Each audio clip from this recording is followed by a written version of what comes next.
Welcome back to another episode of the Twin Elements podcast, proudly presented by Venture Hunting and Outdoors. If you're like us and passionate about hunting, spearfishing, and many other outdoor-related pursuits, with an eagerness to fast-track your learning, then this is the podcast for you.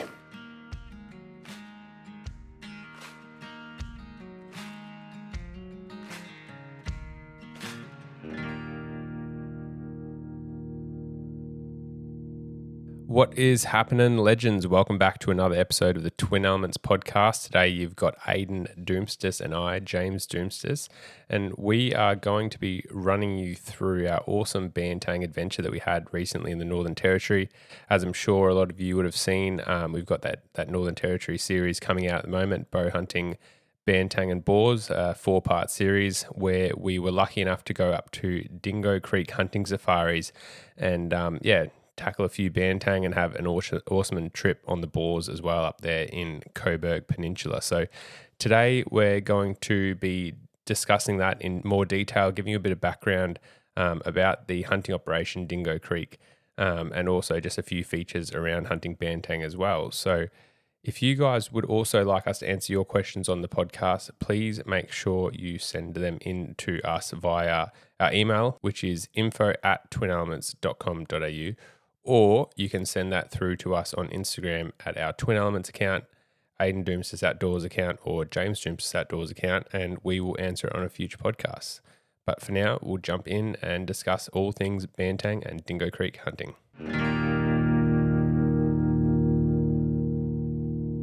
Option Archery makes specialist hunting gear. I'll never not be able to use equivalizer again. They're truly one of my favourite bits of kit. It combines a stabilizer and equivalizer to increase the functionality of my hunting strategy. It enables me to put my bow on my shoulders, which enables me to glass more when I'm out in the field. Shop both equivalizers and their option sight range today by heading to the website. So we were lucky enough to go up and hunt with Stephen Patterson, or Patto. I'm sure if you guys on here that listen are familiar, Patto is an absolute legend, and he's had Dingo Creek Hunting Safaris for quite a few years now, originally starting more to do with buffalo and boar hunts, and recently getting into more of the bantang side of things up there. So he was in the Cobourg National Park for quite a while, but just recently has gone up onto the Murgenella Floodplain and started guiding up there, where there is plenty of opportunities for great bantang bulls, as I'm sure a lot of you guys would have seen from our videos. So the Murgenella Floodplain is an extremely remote area where there's essentially a paragrass flats, it gives plenty of opportunity for feed. So there's brilliant numbers of bantang. To get to Murgenella, what you've got to do, or Cobourg Peninsula, what you've got to do is fly into Darwin or do the very long trek up from anywhere all the way up. And you're traveling through Jabiru, which is a small township, and then back up to Cobourg. As you can imagine, there's very limited access into these very remote communities and areas. And it's quite a logistical nightmare type of hunt. You've got to make sure you've got a very good vehicle, and that's where having good outfitters like Patto are extremely important to allow access, where they maintain really good connections with the Indigenous who manage the hunting in these areas, and that's why there's very limited opportunities to hunt bantang legally. There's only a couple of guys doing it, and Patto is definitely one to keep on the cards if you think about doing a bantang hunt in the future. So I hear James discussing bantang, and honestly, for a long time, as someone that lived here in Australia and knew about a lot of the deer species on offer, feral pigs, goats, rabbits, foxes, my eye as a young lad sort of shifted towards the Northern Territory, and obviously the possibilities that sort of were out there, mostly in the form of bow hunting, sort of buffalo, maybe scrub bulls, donkeys, camels, all these sorts of big game species. And then one day I stumbled across bantang. So I didn't really have the best knowledge up until sort of more recently, when this hunt and over the last few years has sort of started coming into formation. But for those that don't know, basically bantang are a wild cattle of species, bovine species native to Southeast Asia, mainly coming from Indonesia, hence why we often refer to them as like barley cattle. There's also countries like Cambodia, parts of Thailand, and Burma where they're originated. They were introduced here to Australia in 1849 when the British established a settlement at Port Essington, which, as James sort of mentioned earlier, was deep in Cobourg Peninsula up here in the Northern Territory in Australia. And the animals actually came from barley itself, and these were to serve pretty much as a meat source for that early British settlement as they sort of, set up their camps and everything like that, and were trying to harness a bit of that remote coastline that is Cobourg. So when that Port Essington settlement ultimately failed and was abandoned in 1849, the settlers left the cattle behind, or these barley cattle, which were pretty much domestic cattle at that point, coming from barley. And then over time, they've become obviously feral over a couple hundred years, and fully reverted back to basically a wild population of bovine spread across much of the Cobourg Peninsula and even down into parts of Arnhem Land. So one thing that is interestingly of note is that this species, even though they've come from barley and they're feral here in Australia, they are geographically isolated from any other herds. Like there aren't any herds of domestic bantang, further down south in the Northern Territory or in certain places that can mix and mingle. So I think in theory, this herd is still very much of the same genetic makeup of what's come across originally from barley, which is an interesting factor when considering that they're actually considered, the largest pure population of wild bantang left in the world here in Australia. The current population, as far as I know, is estimated to be at a few thousand animals. And to be honest, those estimates are probably quite inaccurate. And, whether it's 1,000 or 10,000, there's a massive variance there, obviously. And I think there just needs to be a lot more research into it, a lot more working with these outfitters and stuff, as is probably the case with most feral animals here in Australia. But hopefully what you get and hear in this podcast is that they are definitely pretty iconic here in Australia now. They're considered to be an endangered animal back home or globally, in Bali, Indonesia, these places within Southeast Asia. Yet here in Australia, they're actually classed as a feral animal, and rightfully so, but with a bit of work and things like that, they could be classed more as a resource. And that's something that obviously these guides and outfitters obviously see them as. So in the Northern Territory, it is important to notice that they are managed, through limited guided trophy hunting opportunities, as James said earlier, with very few outfitters actually having legal access to do so. And this is all done through allocated permits and tags and that type of stuff, which is very important when it comes to hunting bantang here in Australia. And again, as hunters and stuff, we need to do our due diligence to know that what we're doing is ethical and legal and all that type of stuff, because at the end of the day, we are hunting an animal that's, endangered, and their status here in Australia is probably a little bit up in the air at the moment until we have, better infrastructure in place to manage this species. Just touching on that, I think it is very important that what us as hunters, especially Australian hunters, I feel we sometimes try and, we want to just do DIY hunts and all that type of stuff. But I feel like in this circumstance, it's one of the few times where these animals could quite easily just be exterminated from there. Obviously not being a native animal. We see it all the time, whether it be the chopper shooting in New Zealand, all that type of stuff. And I feel like as hunters, we need to be sort of more invested in the politics of hunting, I guess. And I feel like this is a good stance in the sense that it would be very easy for them to go in there and remove all these animals. Whereas having guides in place, and yes, you've obviously got to pay to go and do that hunt, but it puts sort of an economic value on that animal, and the whole saying you got to pay to play, is very true in this circumstance where we're obviously paying, like these outfitters, it's quite an expensive hunt, we're not going to lie. But these outfitters are paying very high tags back to the NLC and back to these Indigenous communities, which enable us to be able to hunt these bantang. And hence the whole saying, you got to pay to play. And also, I guess, in this saying, stay.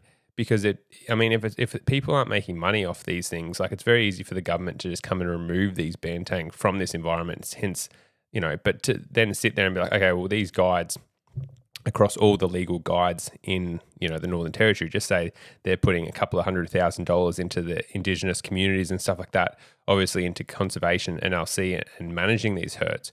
Well, all of a sudden that stands up when they want to remove the population because of potential disease threats. Like obviously lumpy skin disease, and like from a veterinary background from Ayden and I, like lumpy skin disease is a massive threat, tuberculosis, like all these things that are very close. There's only a couple of 100 kilometers of water separating us from Indonesia. And so when they go, okay, well, that's a bovine that can transmit this disease. If we can say that we've got, something that improves the economy where people are traveling up to Darwin, they're renting a car, or, they're paying these outfitters that are putting money in the local community because you've got to stay at a hotel, you've got to buy your food, you've got to get your mechanical, like how many tires do we go through in this trip as you get through and all this type of stuff. Then all of a sudden you've got an economy built off hunting, and then that has a value. Whereas the second where, a lot of people, I realize they probably want to do it on the cheap and just want to do it on the back of the car. But that's where it's like for those guys that, I'd encourage you to do it properly. And I'd also encourage you to make sure, like, if you're talking to outfitters, there's plenty of guys that do it out of the back of their car, but make sure you've got a tag. Because I mean, legally, even like you're not even meant to be in Cobourg with hunting equipment if you don't have a tag. So that's where it's like people like Pato, and there's some other great outfitters up there, but make sure that it's all legit, because firstly, just from a hunting conservation point of view, but also because you don't want to be caught with someone, without a tag, that's just doing it on the cheap out of the back of their car. Because there will be obviously, especially, I mean, whether you're a bow or rifle hunter, there will be massive repercussions for you, in potentially loss of vehicle, or also loss of, rifle licenses, gun licenses, those type of things. So, it's one of these circumstances that it really does pay to have, a professional outfitter like Dingo Creek. And that's where, again, like having a little bit of ignorance in the topic and again, not knowing a heap about Banteng, getting up there and just being, honestly, it was like opening a can of worms, hearing, from these guides and outfitters, whether it's Nick Joyce talking about it, Pato, Alex Jaggers, some of these guys that we've got reputations with and obviously relationships with, we've spoken about at length, and they just give you an insight into what they're up against daily and the daily struggles. And I guess the uncertainty sometimes of how much money and infrastructure and work and sleepless nights they're putting into trying to secure this, legally and ethically and all this type of stuff. And then at the same hand, the government could come in and just get rid of that herd overnight and shoot what is, thousands of animals and things like that. And then their livelihood, the money that's going to those Indigenous communities can be taken away literally in the click of a few fingers. So try not to focus on that too much. I guess it is worth probably looking into the physical traits of these animals, and some of the stuff that, as we started seeing a few animals, was really, really cool to see. Because I know that with Banteng, I'd seen photos, seen videos, watched a few other hunts and stuff on YouTube, but one thing that stands out immediately when you start looking and laying eyes over these animals is just the color variation in them. So the bulls are typically quite dark in coloration. And when I say dark, the mature bulls are nearly always completely black with white sort of markings, whether that's their white rump and their what we call stockings, so like their feet up to about their knees. They're pretty much completely white, unless they've been in mud and obviously, change that color. The younger bulls are sort of a darker sort of roan browny coloration. And then where it varies quite heavily is that the cows and the young calves are a reddish sort of tan brown with the similar white markings, of course, but they're just almost like a very caramelly color, and they stand out so greatly. Like if you put a bull and a cow next to each other, there is the slight size variations. But the biggest thing that stands out is that those males are nearly completely black. And again, the sexual, I guess, dimorphism is pretty interesting, like where both sexes have completely different horn, characteristics as well. Like the bulls more typically have upward horns typical of like, a Brahman cow, for example, or any type of cattle where they come up out of the head and sort of curve outwards. Whereas most of the females, I'd say, just from our observations and what we saw, most of the cows seem to be more down-horned and even curved, sometimes to the extent where the horns would like flop down towards their eyes and almost curve back into their head. And again, obviously being feral animals with no intervention from humans, their horns would grow into their head in instances, and there's no one there like to run them through the yards like we see with our domestic cattle, trim their horns or anything like that. So that's just another way that nature's sort of obviously controlling things is by having these cows grow horns back into their heads, which would be, you can imagine, extremely painful and a bit of an inconvenience. And again, it was interesting. A lot of the bulls have these upright horns where some of the cows had almost like pendulous, like floppy horns that weren't really, they'd like flop down by their face, but if they moved or ran, it was almost like the layer of skin was the only thing sort of holding those horns onto their head. It wasn't like they were actually sort of like very firmly structured onto the skull, which was definitely different to the bulls, which I think have that strong connective tissue in the middle of their horns called a boss, which is very similar to what Cape buffalo have in South Africa, and something that species such as buffalo, whilst they've got horns, obviously lack that connective tissue or the boss that we call it in the middle. And again, comparing them to a species like water buffalo, yes, whilst they're big, black, formidable, a species to hunt, they do differ in the way that their horns are sort of structured. And I think the bantang, for me, are definitely way more wary. They're still a tough species to hunt. They definitely have thinner skin, but they are very, very agile. Like even when you shoot a buffalo, they just seem to knock down timber and run through things. Whereas you shoot a bantang, and they seem to just be able to like dodge through the trees, duck and weave a little bit, and they're super, super fast on their feet, which was cool to see. Yeah, I feel like just in their tendencies to be how alert they are. Like a buffalo, not to talk down on them at all or anything like that. But a buffalo, I mean, if they're hunted a lot, they're fairly switched on. But just in these bantang, especially hunting in these really remote areas where it's very unlikely that they get hunted, much at all, if ever, they're still super switched on animals. Like they can more be led to, being as switched on as a deer, but I wouldn't say they're like at the level of a deer, but they're certainly like, they're going to pick you out if you're moving like from 100, 150 meters away, whereas a buffalo sort of a bit, like they probably will too, but it's just sort of one of these things like that. The bantang were just that next level above, just being switched on, and they'll hear you crunching through leaves, and they'll definitely see, like they had very good eyesight.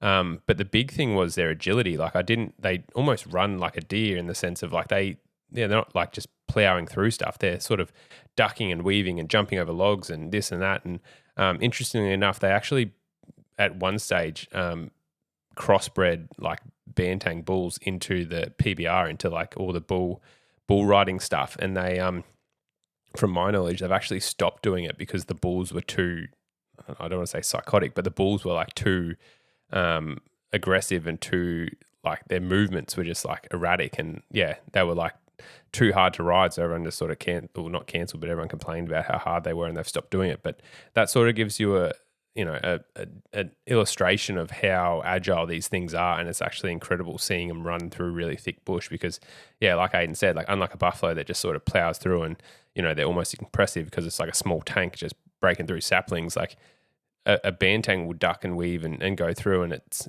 just sort of a completely different style, I guess, and really awesome to see.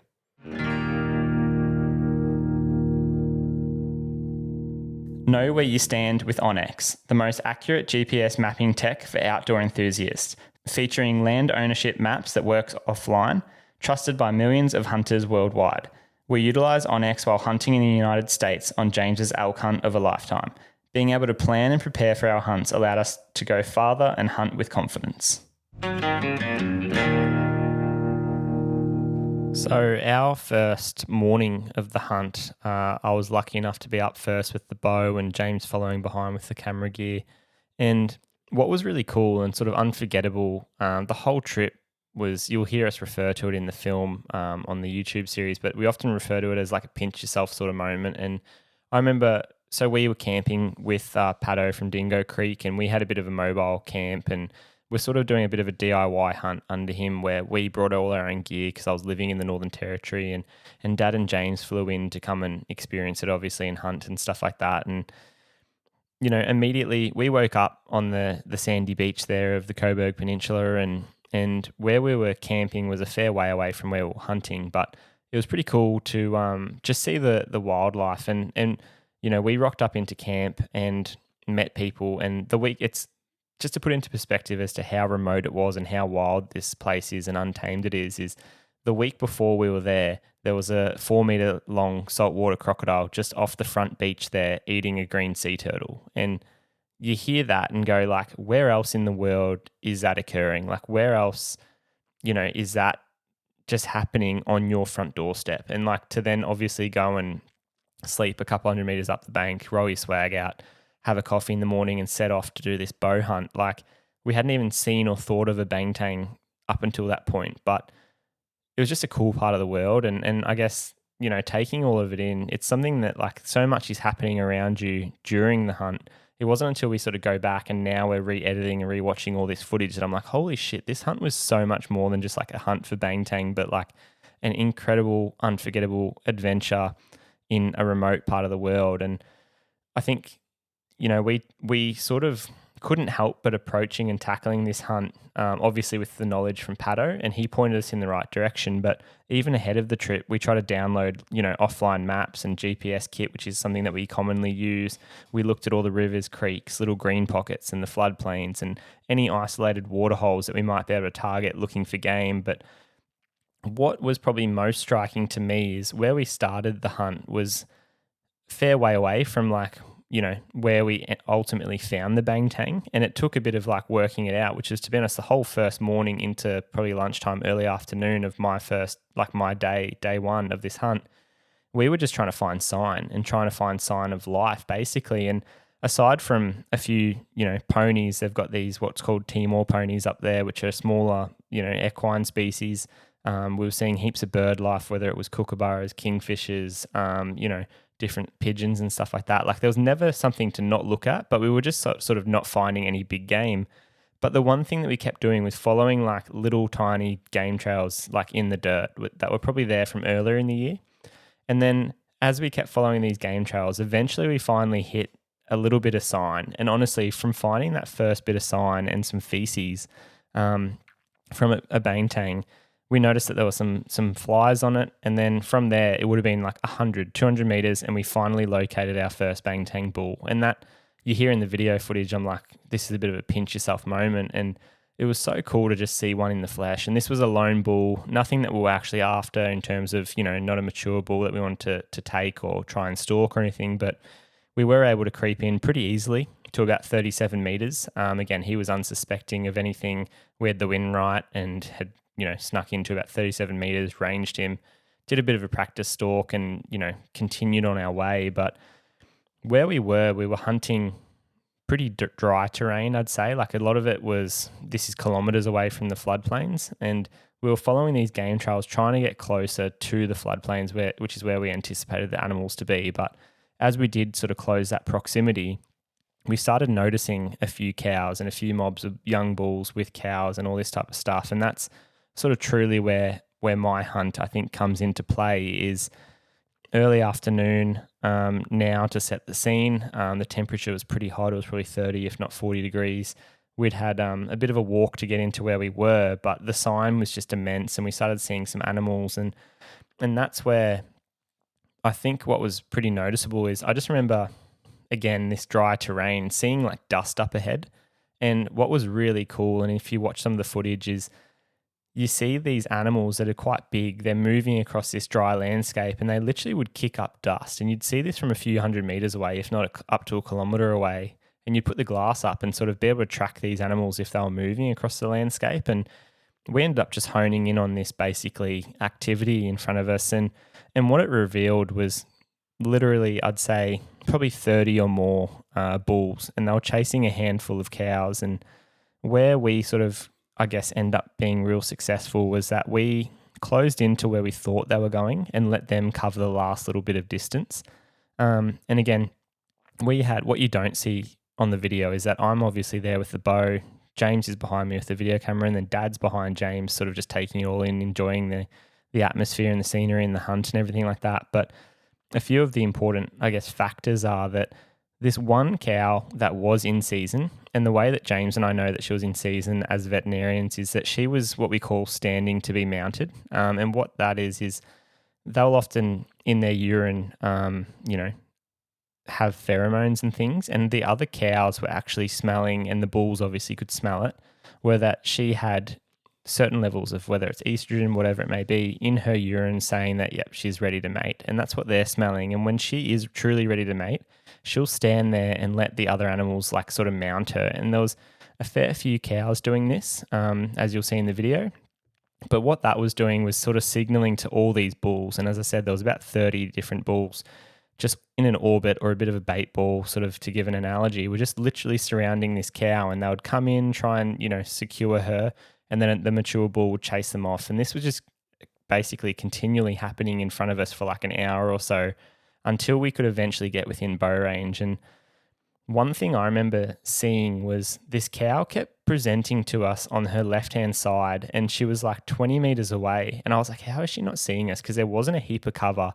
And I knew, and she was kind of looking dead our way. But what was really cool, and you'll see it maybe in the footage if you look closely, is that she had this real glassed over left-hand side eye. And I actually would dare say that she was blind in that left-hand side eye, which is pretty cool. Like she might have had a bit of cataracts or some sort of scarring or something from like an ulcer where her eyes rubbed up against something hard, or a stick's gone in there, or whatever's happened. She's had some sort of injury. But her being blind in that eye actually afforded me in the end to be able to draw a bit easier on this bull. And it's really cool just noticing those little factors when I look at how the success of the stalk sort of unfolds and whatnot. But I won't go too far into the details as to taking the bull. I'll let you guys obviously watch that, and if you have watched it, then you can see what unfolds. But what happened with that stalk and that hunt is that I was able to ultimately be successful with taking a mature bull. And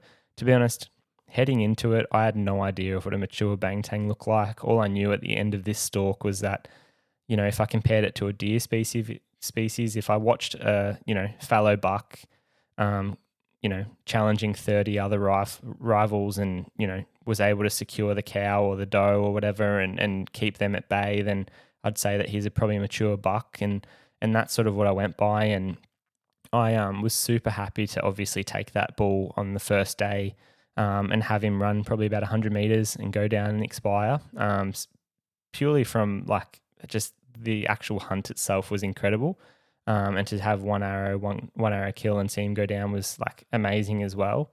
But secondly, it also afforded us more time as well, in my opinion, for James to then go about and, be really selective with the next few days. And also just, I was worried that if I'd turned down, too many opportunities, that it would reduce James's time to then be able to hunt. And to be honest, I had from seeing what was on our front door in the morning, I had a real keenness to, I guess, explore this countryside a bit more if we could fit in as much action as we could into the trip, which as you'll hear in a second, was, definitely not shy of adventure and action over the coming days.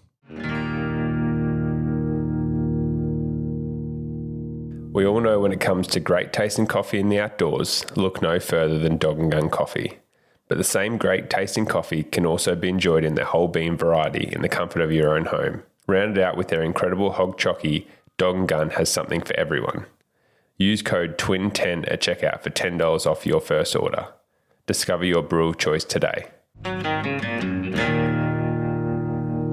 think one thing that I learnt, and I think Ayden sort of got the raw end of the stick in both scenarios, to be honest. Like normally it's can be a positive and a negative, I guess, going first on any hunt, like especially with Ayden and I, doing the filming for you guys and also then the hunting. It's sort of, if you do a hunt and you only get one opportunity, well, there's a guy that essentially just films for the whole hunt.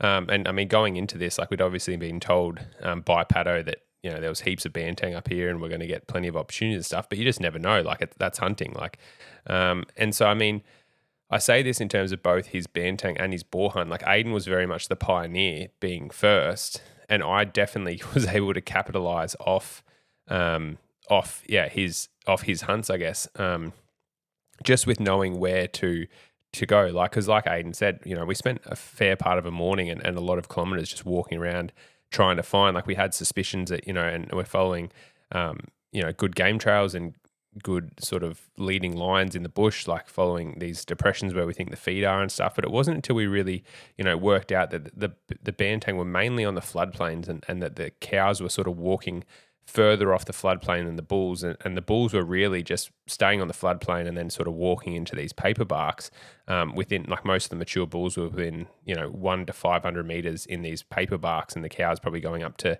a kilometer and a half, where we'd started like kilometers off and sort of walked there, but it wasn't until we got there that we realized that. And especially after seeing Ayden stalk, like he said, like having 30 bulls chasing one cow in season, well, it quickly became apparent that there was going to be plenty of opportunities. And so when it came to my hunt, I guess I sort of said to Ayden, hey, I'm pretty keen on trying to find a really good bull. And so as you'll see in the video, like I ended up taking an awesome bantang, which I'm stoked with, absolutely over the moon with. But we ended up having 3 encounters with the same bull, which was awesome, just to sort of build that character and rapport and have that storyline with just one bull. But the interesting thing that I guess for you guys to learn from was he was bedded up pretty much within, like we sort of kept walking the same area hoping to find that bull. And what we found was like he bedded up sort of within 150 meters along that same little creek, or spring, I should say. It wasn't a creek, a couple of days in a row, which sort of makes you think, well, we were hunting fairly high densities and populations, but you can probably extrapolate that out where, if you've got limited water courses, you're expecting that the bulls are probably going to be where the good feed are and where the good water are. And you'd expect that the bulls are probably going to be closest to that, with the cows maybe, going up into the ridges a bit more, for example, and bedding up and then coming back down. Sort of late arvo.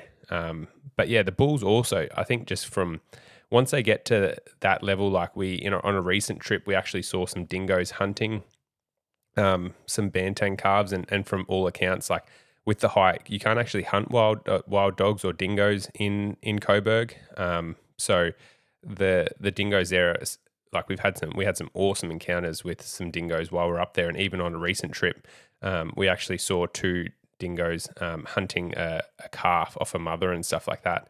And while we were up there, we actually saw a dingo come in and eat some remains of a calf that had obviously died, a couple of weeks before, with how like limited feed there was and like how dry the hide was and everything like that. But so obviously the dingoes do give the bantang calves a fair hiding and do get predated on a fair bit. But those bulls, obviously, being mature, unless they've got, they're becoming lame or nutritionally challenged or something like that, just from old age and teeth or injuries or from fighting and stuff like that, like they're not really threatened by wild dogs and dingoes. So they weren't really moving too far off the floodplain, which definitely helped, coming off the knowledge of Ayden's hunt. So I was able to really just focus my efforts, and to be honest, it was just finding the bulls that we wanted to stalk. Like we would see, dozens of bulls every day, and yeah, can say that probably the bulls that you see me stalk in the film were the top end of that.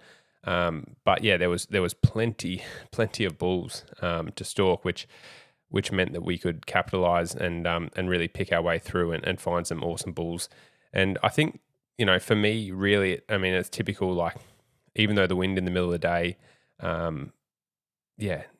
whenever, for me, the wind was probably the biggest factor that sort of, we were hunting, just the way that we sort of had to hunt. We were hunting a pretty solid crosswind most of the time. And to be honest, it was most of the time hunting around those little springs and whatnot, where, a cloud may come over and the wind may just drop off a little bit. And especially when you're in close quarters and you want to make sure you're doing a good shot on a bantang, these big animals, like, yeah, you're sort of not really shooting that often, quartering on.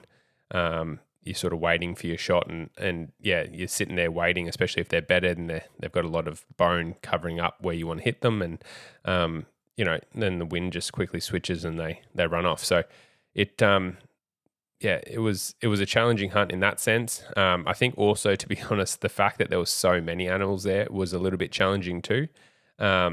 Just from the point of view where, you'd start going through the paper barks and you're looking through bulls and, no, I don't want that one. And, I'm not going to stalk that one. You move around and you're quiet and stuff, but inevitably animals get your wind, whether it be, the wind's blowing in any direction, and then those animals get up and run off, and then the animals in front that you're looking at, take off as well. But, we still had plenty of incredible encounters, and we didn't even scratch the surface of the potential country that they have opportunities to hunt up there. And like I said, every day we're seeing dozens and dozens of really good bulls, and it was just cool. I guess for me, just being sort of immersed in it, and having the privilege, like time wise, like I said, Ayden had shot his bull in the first day, which was sort of great for me. To really sort of capitalize on having a bit more time and try and find a really good bull and just enjoy the hunt. Like we saw some incredible wildlife, as we'll get into in a second, with like the dingoes and just the kookaburras and the kingfishers and the swamp harriers and all these birds of prey, and even like just mobs of pigs and stuff like that. And I mean, it's just an exceptional part of the world where, because it's so remote, the animals, they're still very switched on, but they're not that really dialed in where, something breaks a stick and they go sprinting off. They sort of do allow you to just be in their environment. And because of that, you get to witness some, like breathtaking scenery, breathtaking sunsets, and beautiful wildlife encounters. So, make sure to check out the video. My one is a little bit longer than Ayden, just because I was lucky enough to go and hunt for a couple of days longer and have some really cool stalks and really cool encounters. But there's plenty of wildlife stuff in there, as you'll see, that I'm sure you're very familiar with our videos. And it was great to immerse ourselves in all of Cobourg has to offer, and be able to capitalize and get a fantastic bull at the end of it was just the cherry on top, I guess. But it was definitely a very memorable hunt up there at Cobourg with Dingo Creek. I guess there's one thing I wanted to chat on there. You sort of spoke briefly about the pigs and stuff that we're seeing, and one theme that seems to be coming up in the YouTube comments, especially with people watching, is like, how come you weren't shooting more pigs? How come you weren't shooting more pigs? And again, part 1 and 2 of this 4-part series is definitely focused on the bantang. And it wasn't that we weren't keen to shoot the pigs. It's just that we had such a focus on, we were only there for like 6 days or something like that. And again, one day was occupied with me trying to shoot a bull. And then as far as we were concerned, it was like we were there to hunt bantang. And whilst it was cool to see a few pigs, we weren't going to deviate too much from our plan to go and shoot a sow or suckers. It wasn't like a pest control mission, unfortunately. And again, to a certain degree, we can't necessarily just give context in these films. So whilst you see a bit of the scenery and the pigs and the ponies and all this type of stuff, what you don't see is that, Pato and the people that he brings in, a lot of them are rifle hunters. A lot of them are, people from the US, a lot of them who have never shot a pig. So for us to go and shoot sows seemed a bit silly, considering that we were bow hunting and had 5 arrows in a quiver. I'm not saying we're going to use them all, but like, we didn't want to shoot a pig and take photos with it and do this and do like what we normally do, unless it was like a mature boar that was something truly extraordinary, to deviate us from James's goal of like shooting a bantang, for example. And again, to give greater context, the pigs do immense damage up there in the Northern Territory. And like, again, whilst we didn't necessarily shoot any sows or piglets, it's like Pato and those guys do drive around on buggies after they've shot a bantang bull. And there were some days they were coming back to camp saying, we shot 50 pigs today. So it's like, rest assured they are doing it. It's just that on our particular, mission and with our particular, set of priorities, and the fact that we were hunting with a bow with, an arrow that is much more prone to breaking and stuff like that, we were trying to shoot a bantang first. And then, as you'll see from part 3 and 4, we obviously go in and get the job done on a few pigs once the bow hunting for the bantang sort of done. But again, it's just, that's where the avenue of talking through a podcast, and we can give you guys a bit more background into the hunt. But there certainly was no shortage of pigs. And we did see some massive boars. And again, it was cool to just watch, the dingoes hunting piglets and stuff. So I know that with a lot more dingoes, which are protected and not able to be hunted at all there in Cobourg, they obviously give the feral pigs a hiding. And to be honest, we didn't see very many piglets at all. Like, you'd either see mature pigs or no pigs in a sense. And I think that is just probably because of the presence of dingoes and obviously their success as the apex predator there in the Northern Territory. One extra thing that I'd like to add to my sort of story and hunt, I guess, that I forgot to mention was we end up having a few camera issues with, I think it's an A7 IV. Is that correct? Yeah, the Sony A7R, Mark IV.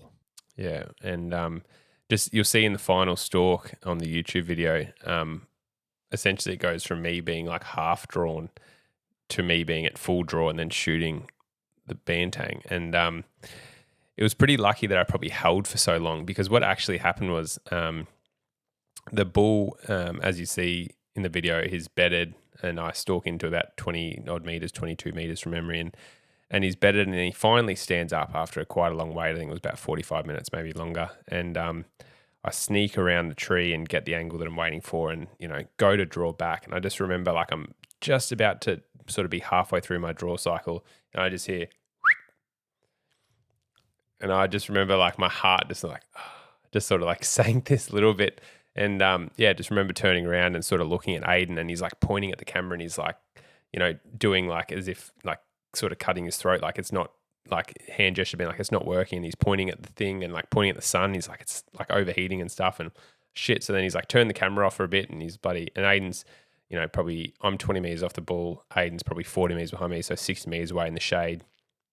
And he's videoing with the little lens, the 24 to 70, but the big 150 to 600, which was sort of what we were banking on, wasn't really working. And so, sadly, we sort of sit there for a bit, and the bull reshuffles and stuff. And I actually didn't realize that he sort of shuffled and became a little bit more quartering on than he was like perfectly broadside. So I may have hit him probably a little bit too far back for the shot. Like he probably should have been an inch or two forward, but still well and truly did the job.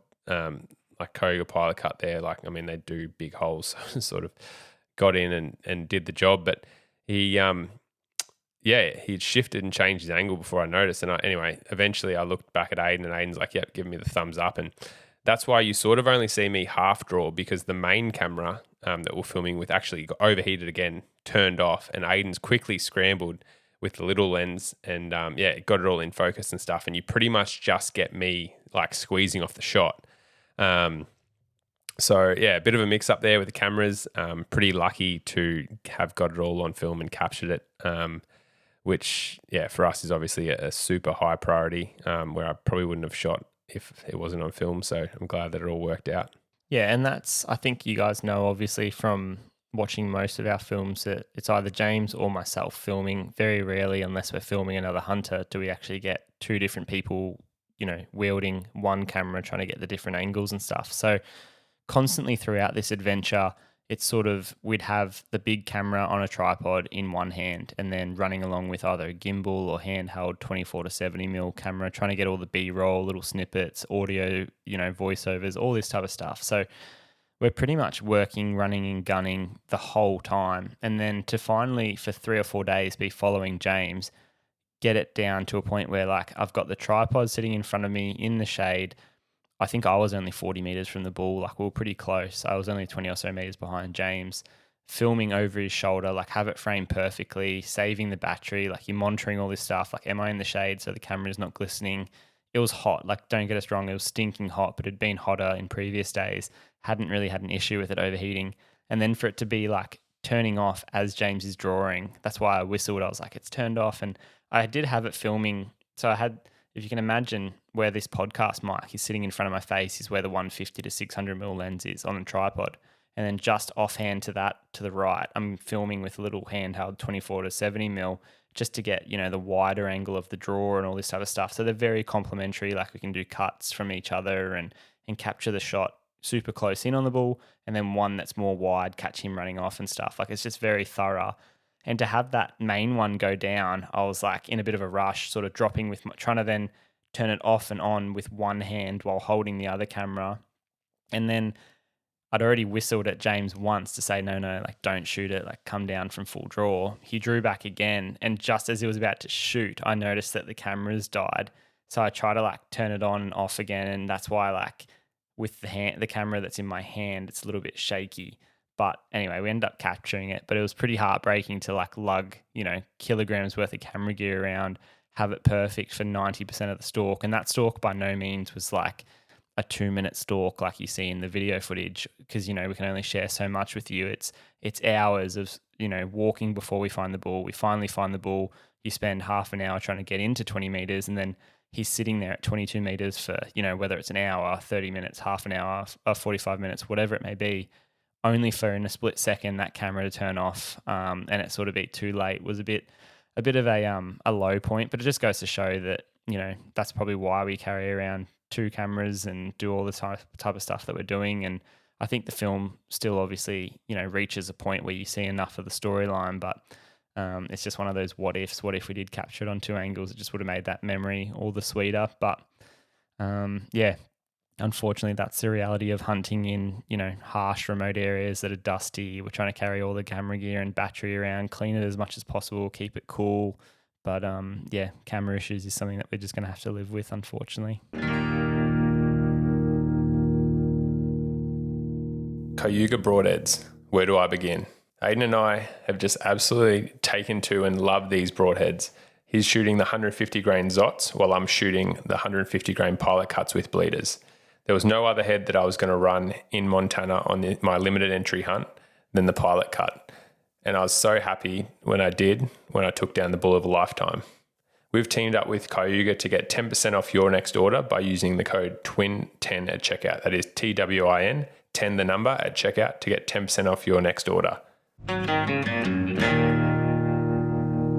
So for me, I think we've spoken plenty about the hunting, and then obviously in previous podcasts, we've spoken a lot about the bedded boars, and you've obviously seen by now a lot of the reels and shorts and snippets that we've chucked up on social media of just some of, the bow hunting, I guess, features and even the general wildlife footage of the bantang. And not many people in Australia, let alone the world, have probably hunted bantang. So to be able to experience this and get so much content has been incredible, and it's been very well received by you guys, like our audience. But one of the experiences, I guess, that probably speaks the most to me and was one of my favorite things, where I remember like filming it and seeing it and living it in the time and just going, I can't wait to actually share this with people, was, again, because the dingoes up there are protected. They are very rarely, and it's so remote up there, they very rarely come in contact with mankind, whether it's, white people or the indigenous people who have lived there for thousands of years. It's just such a remote landscape. And we had this encounter when James was hunting on our last hunting day. And it was early in the morning, and we'd just come back to this lagoon where we'd had a bit of success the night before shooting a few boars. And again, we obviously were thinking of going there with the expectation to try and shoot a few boars off this very limited water source and resource, because there was probably no crocodile in there. But what you don't think about is obviously the bird life. And as soon as we got there were like hundreds of brolgas on it. There were water buffalo. There were also, in this situation or circumstance, a dingo bitch, so the female dingo. And there was about 3 or 4 young pups with her. And when I say young pups, they were probably the size of like a big dachshund or, a small little beagle sort of sized dog. And what was really cool was you could see the bitch, she was covered in mud right up to her chest. So she'd probably obviously waded out to the water, got a drink, because she looked like she was still sort of probably weaning, if not nursing those pups a little bit. But what was really cool is like, whilst we were like, as we always try and do, it's so much more than a bow hunt. And whilst there were pigs around to try and shoot, we saw this dingo, and I branched off from Dad and James to go and video her with these pups. And you'll hopefully see some of this really up close footage where, we've got this dingo bitch walking through all the logs and the paper barks and climbing over stuff and looking around intently. Like, there's times she, I swear, looks at me as this, weird object in her landscape, but just probably never experienced like an upright human being or a threat of a human. She looks at me for a second, looks away, continues mucking around with the pups. The pups are playing, chewing on things. Like, it was just insane to be a part of and in that landscape and sharing it. And again, some of my most fond memories. But what was really cool is she just kept coming closer and closer and closer. And eventually she got to like 5 meters. And I think because I was tracking her with the camera, like fully zoomed out, just trying to video her. And to be honest, it got to the point where she moved from my 12 o'clock, if you can imagine, to sort of towards my 9. And I could no longer video her through the viewfinder without like obviously moving and trying to move the camera a lot and turn and pivot.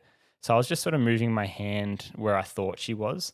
And I just remember watching her with my naked eye, like not through the viewfinder, and she started growling and huffing. And what was really cool is the pups were trailing her and getting closer and closer to me, obviously, because as I said, she was only 5 meters away. And I just remember her doing this really coarse sort of hackling like bark where it was almost like a woof / a bark where that was, I think, her way of saying to the pups, like, run, like as if a mother just screaming at her pups, like, or her kids saying run. And all the pups were super confused, but they all ran off in different directions away from where she was.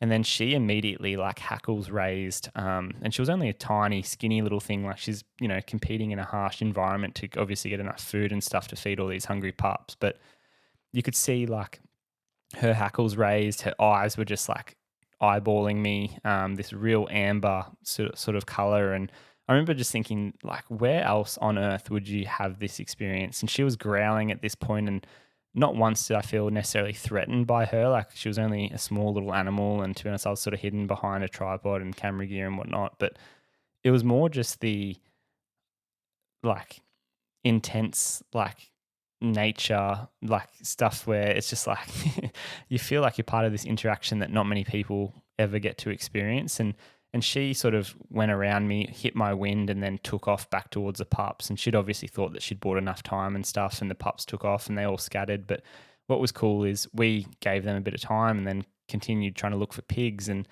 we went maybe 100 more meters, and suddenly like one of the pups which had run off was sitting in front of us at 5 meters and had probably lost mum for a second. And then we can hear her howling, the pups howling, and they were communicating obviously to try and get back to one another. And it was just cool to watch these little pups at 20 meters now calling out and howling and watch. I remember like one thing that sticks by me is the mum came back looking for the pups, got to a range where she's like, oh, I should be able to find them by now, but I'll find them later this afternoon when it starts cooling down, is probably like how I anthropomorphize and think that she was probably acting.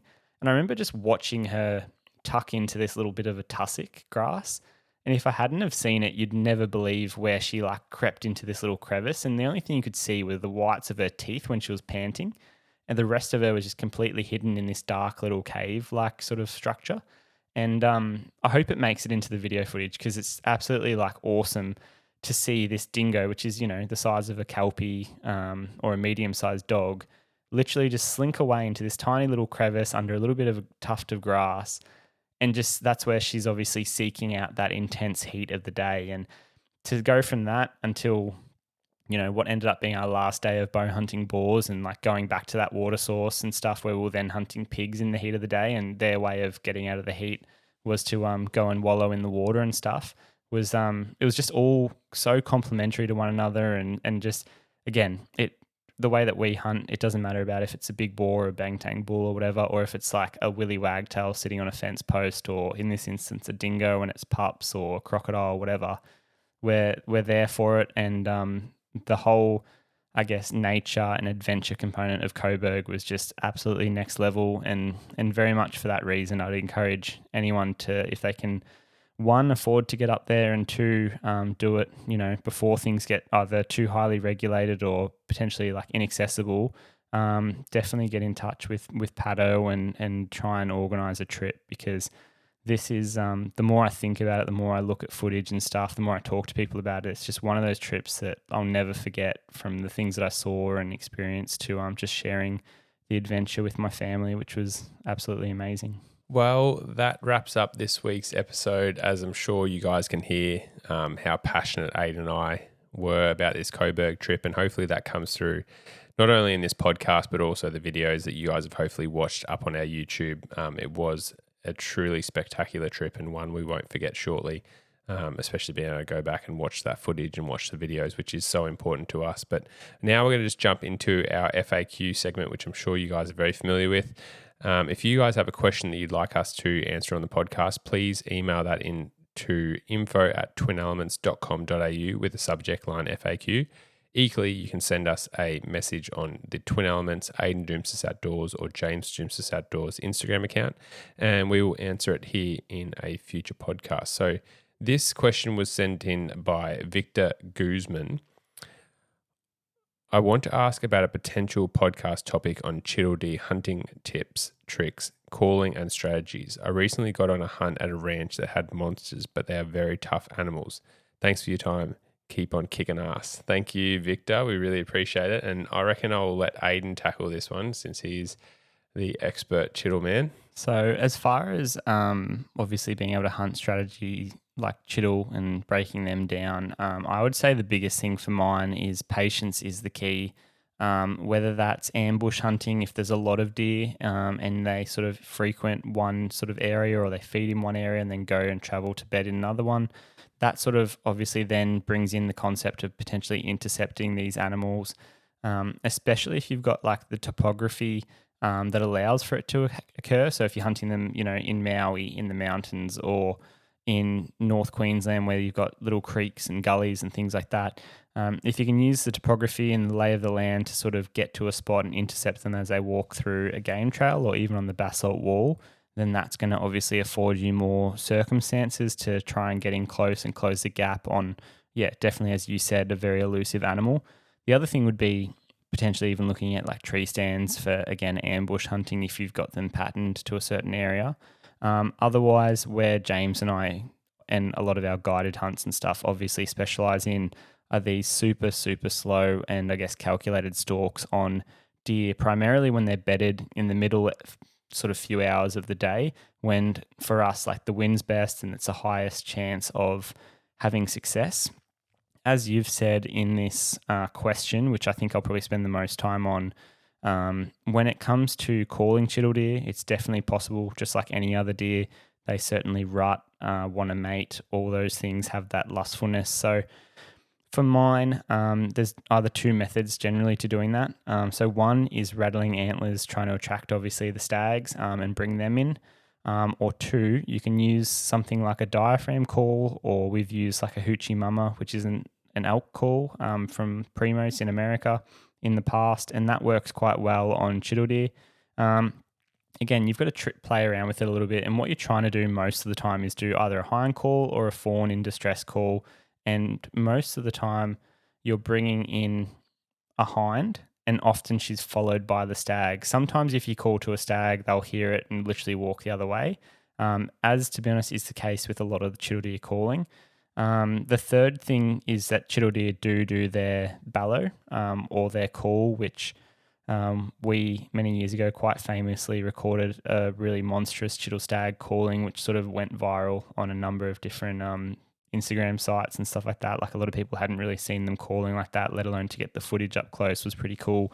But again, I've never really had amazing success in calling them in. A lot of the time they come in so acutely front on. You can't really also always pick which deer is going to come in, which deer is going to hear it and sort of move the other direction. So for me, I'd rather, again, just control that impulse to try and call and then wait for more of a super, slow and calculated stalk to try and get on the deer. The biggest thing in the way I compare it is like when you're doing a predator call or even on an animal like an elk, you're calling, for an elk, for example, if there's a bugling bull elk and you're calling like a cow call, they're in the rut. You're targeting them when they're most active and trying to breed, trying to find the cows. Whereas chiddle deer, it's kind of hard to pinpoint that because not every female is going through estrus at the same time or in like a rut period. And again, in the instance of a predator and a predator call, no matter how hungry I am, if someone offers me the opportunity for a snack, I'm kind of going to want to go and investigate, I guess. And that's where if you're calling to a chiddle deer stag and you think, I'm going to try rattling antlers, if that stag's just been bashed last week, there's no way he's going to want to go and get jumped by another stag again. He's more likely to run the complete opposite direction. And the same goes for, again, if you're trying a diaphragm call or a hoochie mama call and trying to, imitate a young fawn or a hind or something like that, sure, you might bring a hind in, but if that stag is 10 steps behind and you're hunting with a bow and he's now coming in front on, there's no way you're going to be able to shoot him anyway. So again, you definitely can try calling. My biggest thing is not really a trick. It is a bit of a tip, I guess, but it's just go super, super slow, use your binoculars a lot and try and, basically do really calculated stalks. And I commonly just ask myself, is what I'm trying to achieve going to get me, potentially busted, or am I just trying to stay in the game for as long as I can until hopefully a shot presents? And that's sort of how I do it. It's very boring, unfortunately. Takes a lot of patience and discipline, but it does often get it done on the chiddle deer, which I've come to sort of, experience time and time again, which is why I love playing the game with them. It's very much process-based, but it does get the results. So thanks very much for your question, Victor. We appreciate you writing in, and hopefully that gives you a little bit of insight into some more chiddle deer hunting. Best of luck. With unmatched quality, performance and reputation, Aimright International is a family and community-focused business. They're our go-to for spear guns, wetsuits and fins. Whether it be a simple shore dive, island hopping, days on the reef or bigger dives in the vast blue, Aimright has you covered underwater. So to wrap up this podcast, as you guys are hearing this, Ayden and I are very much getting ready to head over to the US. So luckily enough, between us, we have been able to draw 3 tags each. So 6 tags total. We've got a deer and elk combo each in Montana, as well as a pronghorn tag. So we are going to be super excited. We're going to be leaving in early September and we're going to be over there for a month. So hopefully we can tag out and a fair few of these tags. I mean, it's going to be epic footage for you guys to watch in the future anyway. But we're going to be shifting gears and we're going to be doing some US themed podcasts starting next week. So you guys have that to look forward to. We will be pretty quiet on socials during that period in terms of answering questions and stuff. We will have limited service, so we will be trying to put up stories and that type of thing, but it may be quite difficult, as you guys can imagine, but we will endeavour to try and share those stories with you guys because we know that you guys love it so much. But hopefully you guys enjoy the future US-based podcasts, and we'll get back to all your questions and any help that we can assist you guys with once we're back in Australia in full swing, more in the start of sort of early October and stuff like that. So September's purely going to be us hunting over there, and fingers crossed we can punch a few of these tags into some elk or mule deer or an antelope. As a listener of this podcast, you can now be rewarded when shopping on our Twin Elements website. Simply use the code The Twin Elements Podcast for 10% off any prints orders. With around 40 or so prints, we've got buffalo, elk, chiddle deer. We've got all different wildlife, some from Cobourg, some Banteng, as you would have heard in this podcast. There's literally something there for everyone, which we are very proud of. Every purchase of a print directly supports us, and then we love seeing them up in your houses, homes, office, whatever it may be. They make amazing gifts, and we've put a lot of time and effort into getting those out and available for you guys. So every shop or order is very greatly appreciated. Lastly, thank you guys for your continued support here on the podcast and across all our media platforms, whether it be on our Instagram, TikTok, Facebook, and of course YouTube, where you guys can see all our adventures, including this Northern Territory series, which we've been putting up recently and obviously discussing through here on the podcast. So thank you for everyone supporting that. We also appreciate everyone that subscribes, reviews, and rates the podcast. It obviously does help it get shared to more people, and hopefully they can value this resource that we're putting out there. So thank you very much, everyone, for your love and support. We do appreciate it. We appreciate all the messages, that we get, just valuing sort of our time and inputs into, making sure that we keep the content coming across all these platforms. So thank you very much for, just fueling our fire and keeping us going. So, please keep sending all those through, and don't forget to review, rate, and subscribe to the podcast. It means the world to us. But we will catch you next time on the next episode of the Twin Elements podcast. See you then, guys. Thanks, legends.